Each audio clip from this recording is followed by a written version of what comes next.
गुरुर्ब्रह्मा गुरुर्विष्णू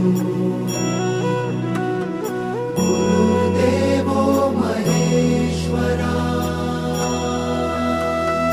गुरु साक्षात् परब्रह्म तस्मै श्री गुरवे नमः।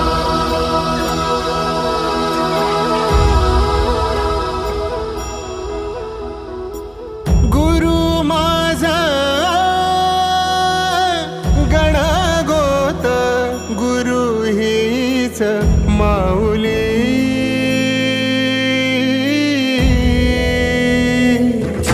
गुरु स्पर्श दूर करी दुःखाची सावली गुरु भेटीसाठी झाली जीवाची काहिली भक्त तुझा गुरुदेवा